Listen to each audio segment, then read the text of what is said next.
Chicago schedule, not only do they open with Tennessee, they don't play a top 10 defense until week 11.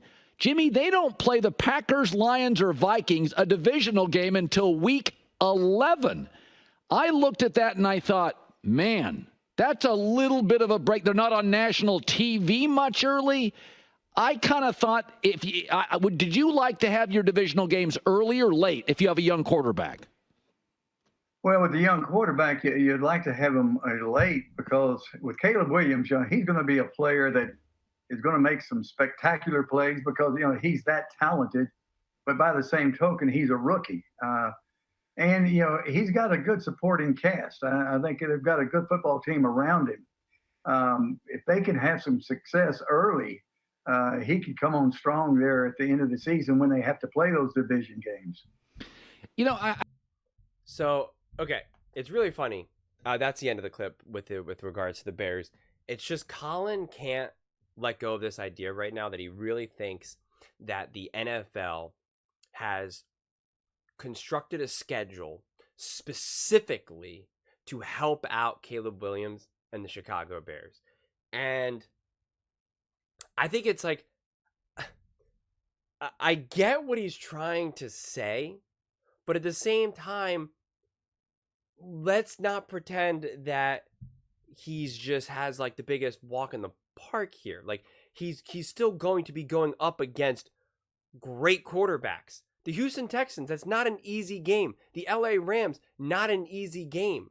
That alone right there, those are two very early on in his NFL career games that are not going to be, easy walk in the parks there. So, and then again, having a gauntlet of week 11 onward of the Packers, the Vikings, the Lions, the 49ers, the Vikings again, the Lions, and Seattle will be a tough defense, and the Packers, that's brutal too.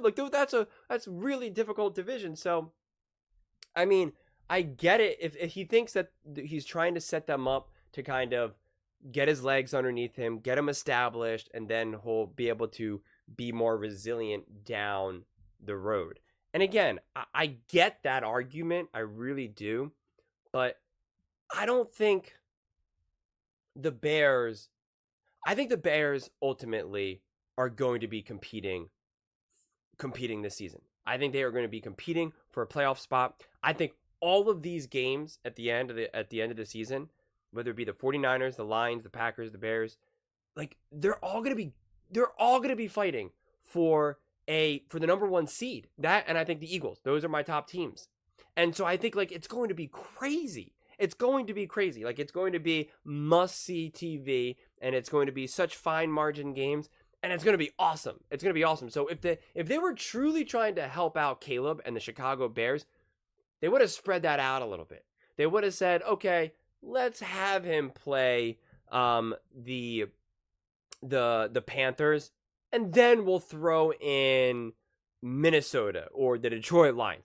Not this, division game, and the 49ers, where let's just sandwich the 49ers in there too, who are also going to be most likely firing at all cylinders, ready to go. So I fail to see that being such a, reality. To me, that is just a tinfoil hat nonsense that the Bears have just been gifted this super easy schedule, or at least at the beginning of the season, an easy schedule.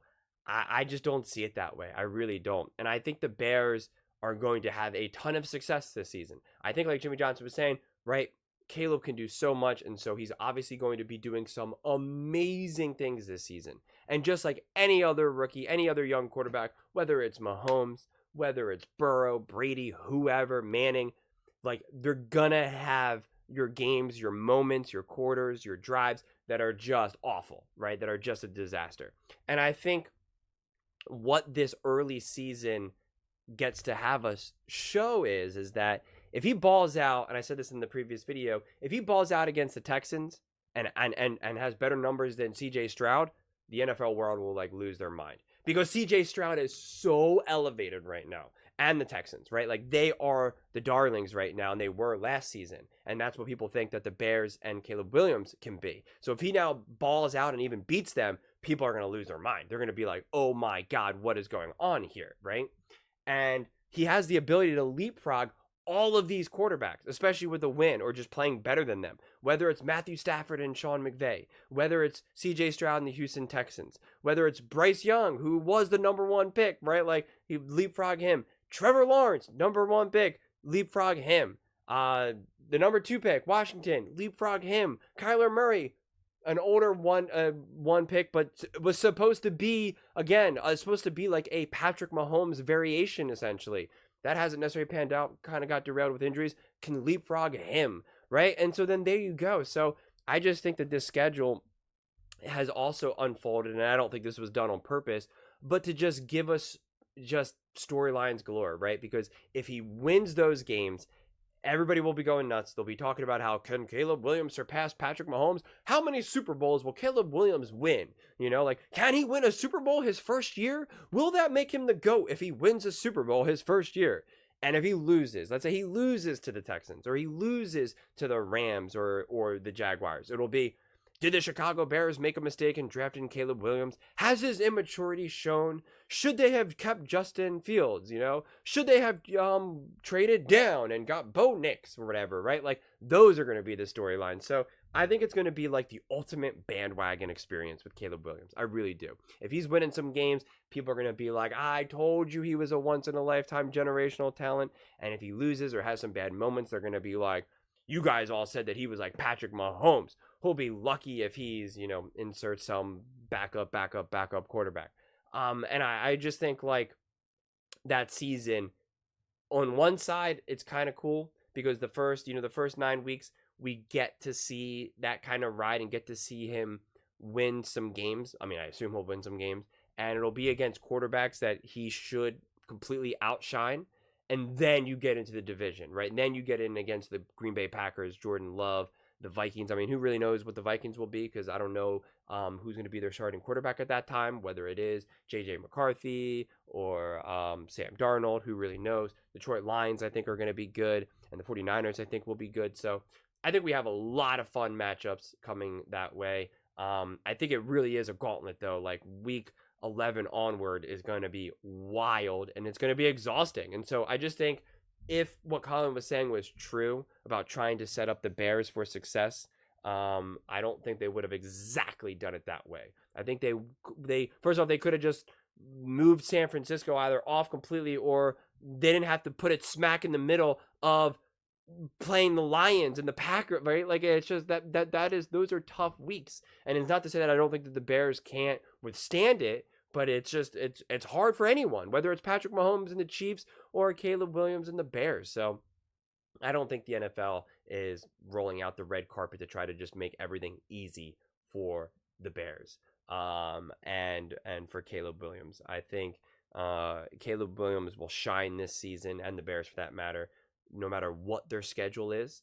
And I think we're going to have some really, really highs that are going to make people just eyeballs fall out of their head. And then I think, like I said, there's going to be some lows. And I'm really, honestly, as someone who's making these videos and stuff, I'm really can't wait to see what people say, because it's just going to be so extreme either way. And it's just going to be really fun to kind of react off of. But really, I think the Bears, when I look at the schedule, I see a lot of winnable games, and I really see them making the playoffs. I can really see them making the playoffs, and then, then who knows from that point forward. But they are in a brutally difficult division, and so who knows how that's going to unfold. Plus, they're going to probably lose a winnable game and win a game that a lot of people thought they would lose, right? Like, they might go 2-0 against the Packers, but they lose against the Titans. That's just football. That's how it goes. So, and that's always completely unpredictable. I don't think anyone had the Chiefs losing against the Raiders, right? Or the Broncos for that matter. And you just never know. But yeah, those are just my thoughts. I would absolutely love to hear yours. What do you guys think? Do you think Caleb Williams and the Chicago Bears are set for a resurgence, set to take over the NFL? And do you think the NFL is trying to make that happen with their scheduling, as Colin has said now multiple times?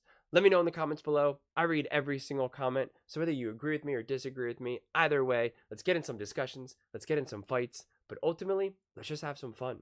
And please do consider subscribing. We are building an amazing community here, and I would absolutely love to see you part of it. I want to build something that we all genuinely feel connected to, something that we're really excited to be part of. I think we're well on our way to doing it. And please don't forget to give this video a thumbs up, as it really does help with the visibility and the algorithm. Thank you so much, and see you next time.